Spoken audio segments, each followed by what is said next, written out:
Por la señal de la Santa Cruz de nuestros enemigos, líbranos, Señor Dios nuestro, en el nombre del Padre, del Hijo y del Espíritu Santo. Amén. Señor mío y Dios mío, creo firmemente que estás aquí, que me ves, que me oyes. Te adoro con profunda reverencia. Te pido perdón de mis pecados y gracia para hacer con fruto este rato de oración. Madre mía Inmaculada, San José, mi Padre y Señor, Ángel de mi guarda, interceded por mí.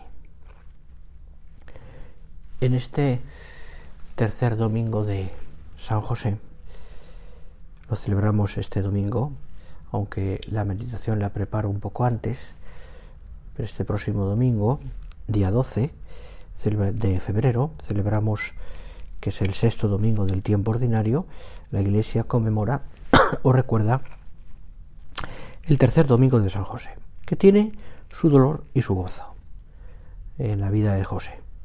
Y en concreto te voy a recordar cuál es el dolor y cuál es el gozo. El dolor de este día dice lo siguiente: cuando se cumplieron los 8 días para circuncidarle, le pusieron por nombre Jesús, como le había llamado el ángel antes de que fuera concebido en el seno materno. Y el gozo es la promesa del ángel a José también, que le dice: dará a luz un hijo y le pondrás por nombre Jesús, porque él salvará a su pueblo de sus pecados. Bien, ves cómo los dos están referidos al nombre de Jesús. Tanto el primero, que es cuando le ponen el nombre de Jesús al niño en la circuncisión, como también el momento en el que el ángel le anuncia. Son dos escenas diferentes. Nos paramos un poco a pensar en cada una de ellas, en nuestra oración personal. Insisto en que yo iré, meditando estos dolores y con las ideas también sobre San José, pero aquí lo que importa es lo que tú hables con el Señor, ¿no? Esto es lo importante. La escena del dolor se desarrolla en el templo de Jerusalén. María y José han ido a llevar al niño. Era una obligación de todo el buen israelita, y más un primogénito. Y lo llevan, y tienen que hacer una ofrenda para, es una cosa muy antigua, para, digamos, de alguna manera, que el primogénito, que está ofrecido a Dios, a cambio, aquella familia le entrega al templo, a Dios, un presente, ¿no? Pues en el caso de la gente más necesitada, más indigente, con menos recursos, presentan 2 pichones, que es lo que llevan María y José, no podían otra cosa. Ahí van con su presente al templo de Jerusalén, que está atestado de gente, ¿no? Piensa, la escena, si te lo imaginas, fuera del templo, en la zona del templo, es donde se ponían muchas veces vendedores para vender esos animales u otros, o ovejas, lo que fuera, que se presentaban después como ofrenda. La gente iba allí y aprovechaba que estaba allí para comprarlo. Aquello se convirtió en un mercado. Por eso el Señor, años después, es cuando llega al templo y ve aquí el panorama y coge un látigo y echa a la gente, ¿no? Porque han convertido su casa en una casa de oración, en casa de ladrones, dice así el Señor. Bueno, pero, en fin, esto es lo que hay, ¿no?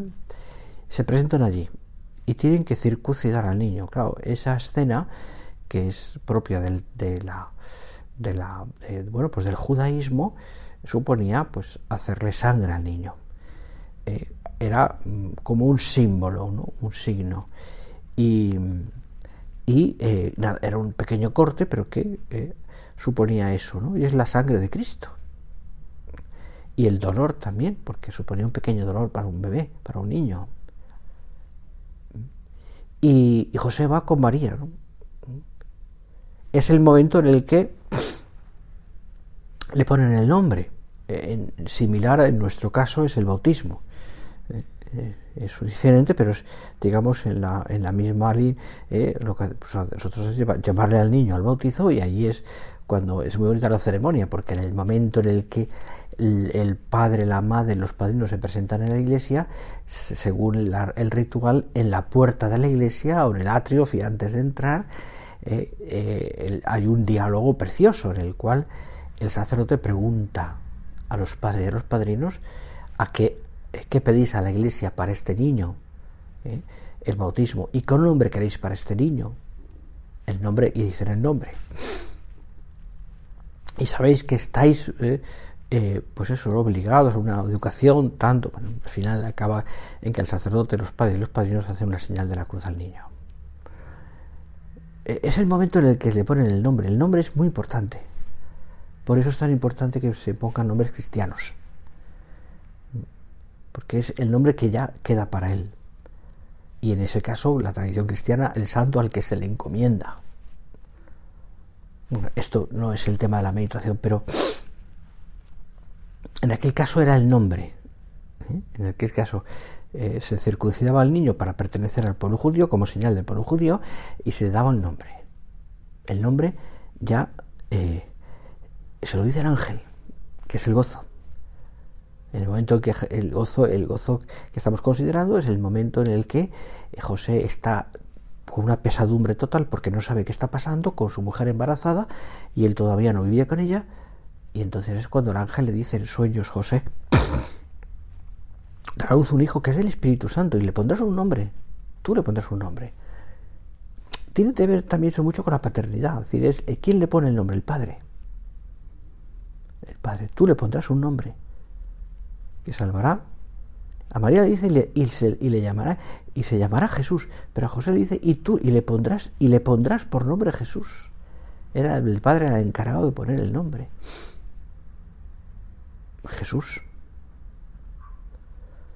El dolor de ver a su hijo en ese pequeño sufrimiento, el gozo de ponerle un nombre. El gozo de ponerle un nombre. Claro, para José aquello era muy importante, porque era su hijo. Era su hijo. Y él evidentemente sabía que era algo del Espíritu Santo. Pero a ojos humanos y a sus ojos, aquel niño que empezaba a crecer, que empezaba a desarrollarse, que había que criar, educar, sacar adelante, alimentar, enseñar, era su hijo. José era el padre de aquel niño, que es Dios. Para un padre, ver cómo crecen los hijos es una de las alegrías más grandes que ofrece la vida. José disfrutó viendo crecer a su hijo y disfrutó viendo también cómo a él le tocaba enseñar al niño. Ese gozo lo experimentó José al ver que Jesús crecía, como dice San Lucas, en sabiduría, en estatura y en gracia ante Dios y ante los hombres. Lo vio, porque la misión principal de un padre es preparar a los hijos para que ellos puedan encontrar y llevar adelante su propia vida. José, a través de su tierno cuidado, preparó a Jesús en sus primeros pasos en la tierra. Por eso, y esto es bien bonito, durante su vida oculta y durante su vida también pública, Jesús debería tener, entre comillas, como los modos de José. Se debería parecer a José. ¿A qué me refiero? El modo de trabajar, rasgos de carácter, incluso la manera de hablar,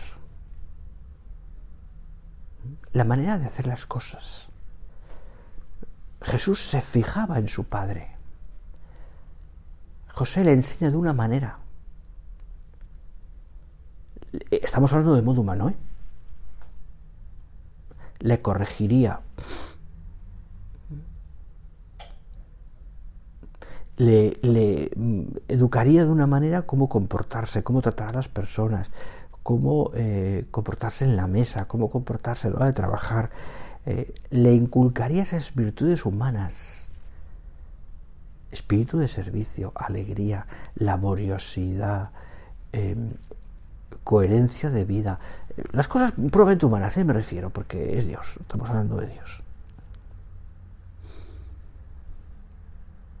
En el realismo de Jesús, en su espíritu de observación, en su modo de sentarse a la mesa, en su modo de partir el pan, en su gusto por exponer la doctrina de una manera concreta, tomando, por ejemplo, el ejemplo de la vida ordinaria, las cosas ordinarias, se refleja lo que ha sido la infancia y la juventud de Jesús, y por tanto su trato con José también. Incluso, fijaros, pensadlo en el modo de rezar. Un hijo se fija en su padre en el modo de rezar. Muchas veces lo he comentado a padres, de estos padres que preparan a los niños para la primera comunión o están en esa época, que tus hijos te vean rezar. Porque tienes que rezar por tus hijos, rezar con tus hijos y rezar delante de tus hijos. Me viene a la cabeza aquello que contaba Juan Pablo II, que, como si bien sabes, su infancia fue pues dura, porque murió su madre siendo muy pequeño, luego murió su hermano también, y posteriormente su padre. Y él vivió muchos años, ya de adolescencia y de mayor, con su padre solo. Un militar polaco, hombre recio, duro, que había sufrido mucho, que había tenido que pasar muchos momentos, y él decía, Juan Pablo II, que le enseñó su padre algunas oraciones al Espíritu Santo que él repitió siempre, pero que la imagen de su padre de rodillas al pie de la cama por las noches antes de dormir, rezando, que él vio muchas veces, se le quedó grabado. Dice, esa enseñanza de mi padre, el ejemplo de mi padre, la imagen de mi padre rezando, le hizo tanto bien. Le hizo tanto bien. Bueno, pues yo me imagino que Jesús también aprendió a rezar de labios de su padre y vio a José rezar en el templo, en la sinagoga, y eso le entró por los ojos. Entró por los ojos. José, ciertamente, habrá oído el eco del Dios de Israel, que es un Dios de ternura. Habrá rezado con los salmos y habrá aprendido a través de todo eso a tener una actitud de padre con Jesús. Seguramente ya más años después, el Santo Patriarca no acompañó a su hijo cuando ya eran visibles algunas manifestaciones de la llegada del reino de Dios, porque seguramente José, según la entendemos, había muerto ya. Cuando le siguen numerosos discípulos, durante las milagrosas curaciones o cuando las multitudes le escuchan las palabras de quien él había visto crecer. Seguramente ya no estaba José, pero probablemente el ejemplo de Jesús, la modo de hacer las cosas de Jesús, tomaba pie de lo que José le había enseñado. Los frutos de aquellos años, pues no tardaron en llegar. Y viene ahí, ese Jesús, dice, que yo recuerde, dice, San José María, ese Jesús,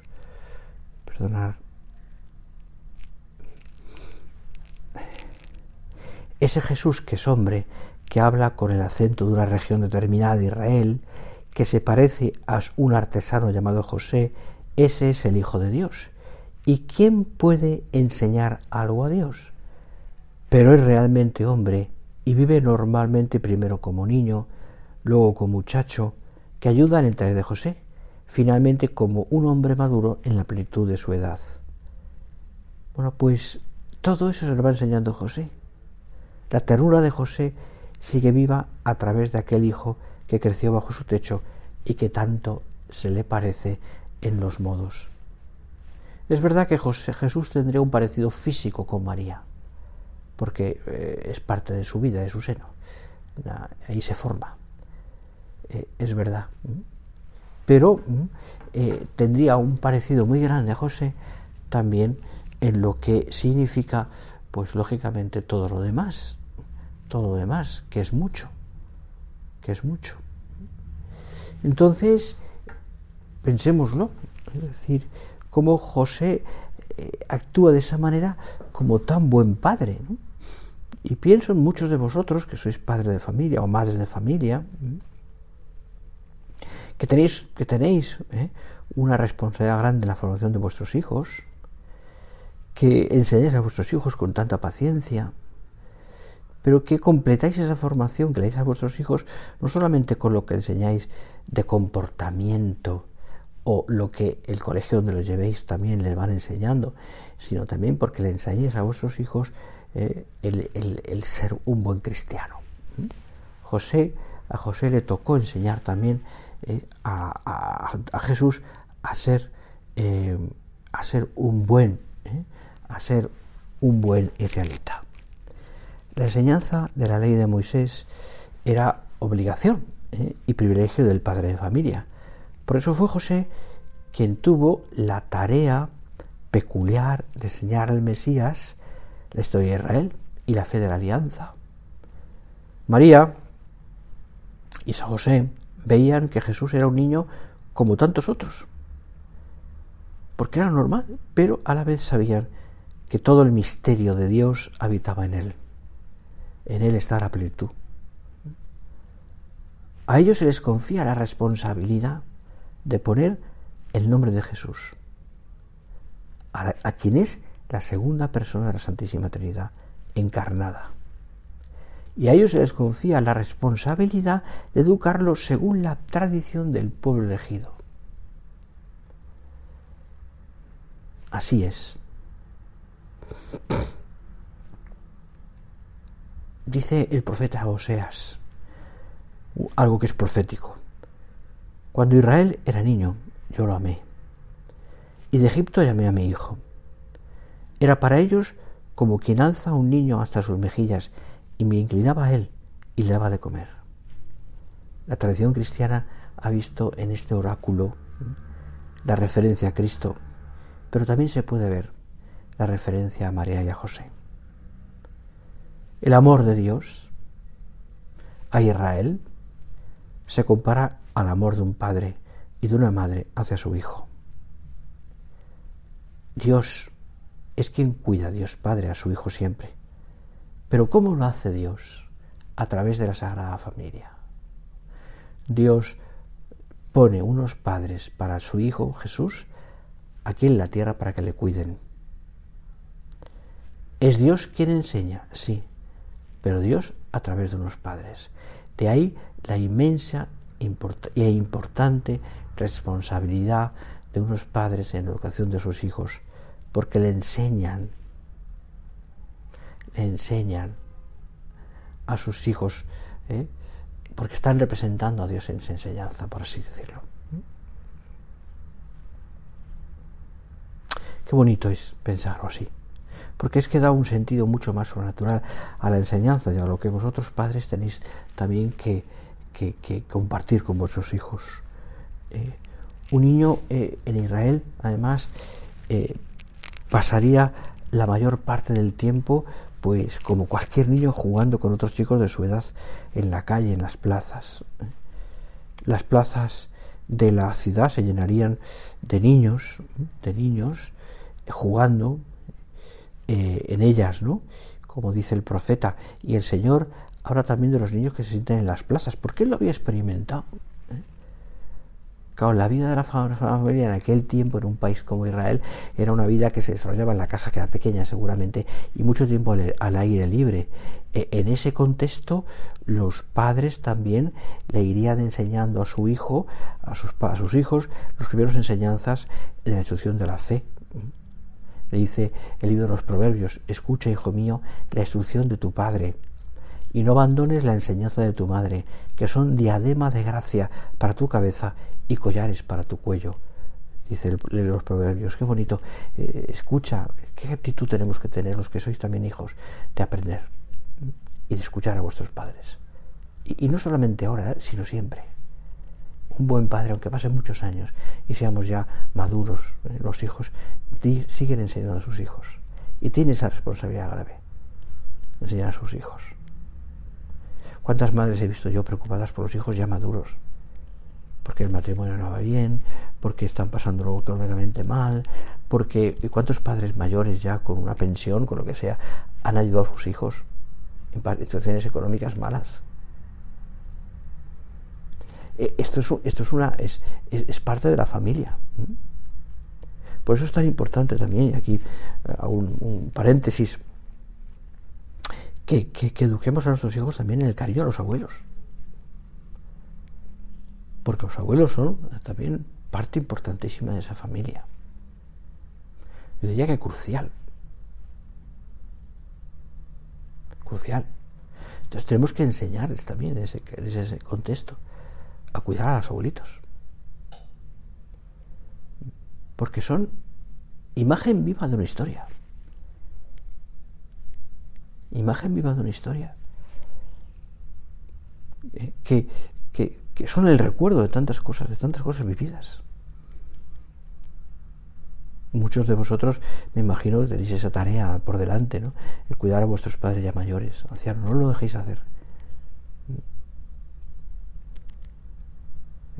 Si por razones diversas, porque tiene que ser así, están en una residencia, por favor, no dejéis de verles, de acompañarles, de estar con ellos, de hacerles visitas, de llevarles cosas, de pasar tardes con ellos. Aunque tengáis que robar el tiempo donde podáis. Si tenéis la gracia y el gozo de que estéis en vuestras casas, darles una tarea, que sean parte importante, que os ayuden y ayudarles. Que forman parte de la familia y de la vocación y de la formación de vuestros hijos.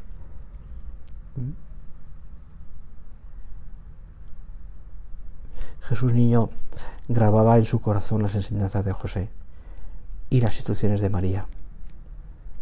Esas enseñanzas que daba San José a su hijo son lo que hoy podemos llamar, en cualquier familia cristiana, es la catequesis familiar. Es decir, la fe transmitida por parte de los padres, no solo en palabras y enseñanzas, sino en vida. Lo que te decía antes del Papa Juan Pablo II. Por supuesto, en ese clima familiar, en donde Dios imperceptiblemente entra a formar parte de la vida de los hijos, aquellas primeras oraciones y manifestaciones de piedad que hemos heredado de nuestros padres permanecen para siempre en lo más profundo de nuestra alma. ¿Quién no se acuerda de las primeras oraciones que nuestros padres nos enseñaron a rezar? O de la imagen de la Virgen que tus padres colocaron en tu habitación. O de la ilusión del día de la primera comunión. ¿Quién no se acuerda también de todos esos detalles de cariño de tus padres a la hora de, y cómo te enseñaron, por ejemplo, pues a asistir y participar en la misa? Qué ejemplo tan maravilloso es para los hijos ver que su padre se confiesa, acude al sacramento de la confesión, que no es ninguna deshonra, todo lo contrario. Es una enseñanza, yo te diría, para un hijo maravillosa. Ver que su padre y su madre se acercan al sacramento de la confesión. Os aseguro que eso enseña más que 100.000 consejos. Muchísimo más.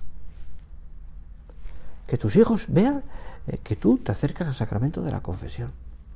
porque necesitas también recibir el perdón. Eso es transmisión de la fe. El rezar por la noche. Os lo digo muchas veces a las madres y a los padres.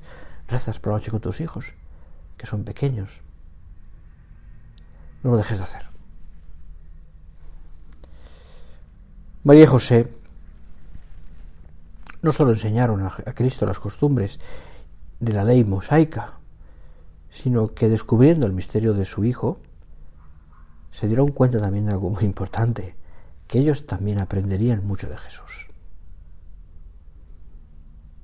Fíjate, el evangelista San Lucas dice varias veces, por lo menos 2 veces que yo recuerde, que María guardaba y meditaba los acontecimientos y las palabras de su Hijo.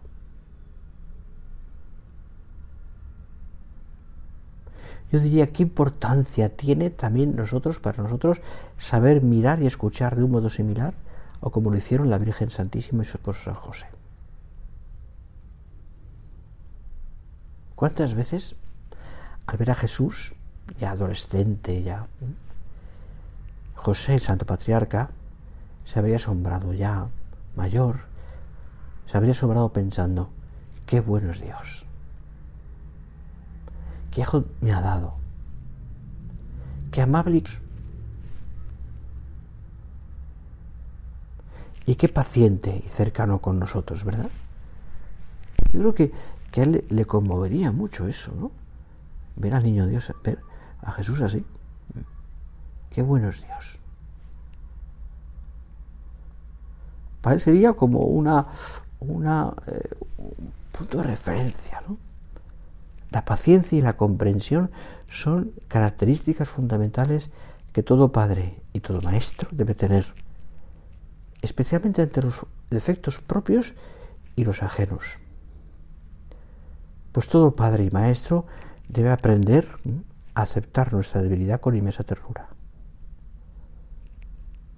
Hemos de descubrir una y otra vez lo positivo en los demás. Por supuesto, como dice también el Papa Francisco en la famosa carta Patris Corde sobre San José, la verdad, dice, que viene de Dios, no nos condena, sino que nos acoge, nos abraza, nos sostiene, nos perdona. La verdad, sigue diciendo, siempre se nos presenta como el Padre misericordioso de la parábola. Viene a nuestro encuentro, nos devuelve la dignidad, nos pone nuevamente de pie. No hay nada más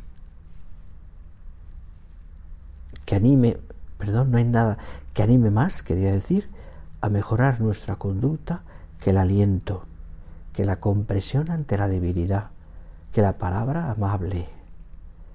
Que cuando tengáis que corregir a un hijo,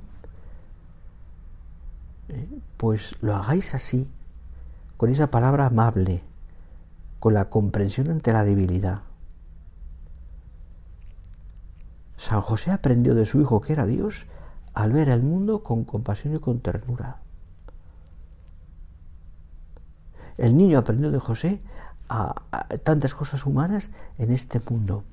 Y ahí se dio una simbiosis y una unión maravillosa. José enseñando todo a Jesús en lo humano, José fijándose y aprendiendo de la divinidad a la que él cuidaba también, del Hijo. Qué bueno es Dios, diría, como te decía antes, qué bueno es Dios. José era un gran cariño de Jesucristo. María es su madre, a la que, son palabras estas de San José María, María es su madre, a la que quería con locura, pero es bueno que nosotros tengamos, decía, una devoción grande a José, yo diría una devoción tierna, delicada, fina, afectuosa, a José, Padre y Señor nuestro, al que tenemos que ir cada vez más como hijos. Y por él a María, dialogando con los dos, añadía, ¿habéis visto, dice, esas representaciones de la Sagrada Familia con el Hijo en el centro, la Virgen a la derecha y José a la izquierda, dándose la mano. Pues esta vez somos nosotros los que cogemos de la mano de María y de José, y así ellos nos llevarán a Jesús. Hazlo tú. En este tercer domingo de San José, hazlo tú.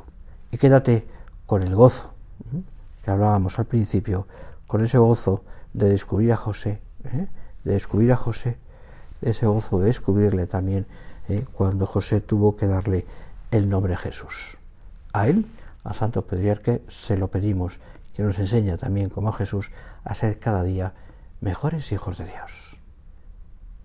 Te doy gracias, Dios mío, por los buenos propósitos, afectos e inspiraciones que me has comunicado en esta meditación. Te pido ayuda para ponerlos por obra.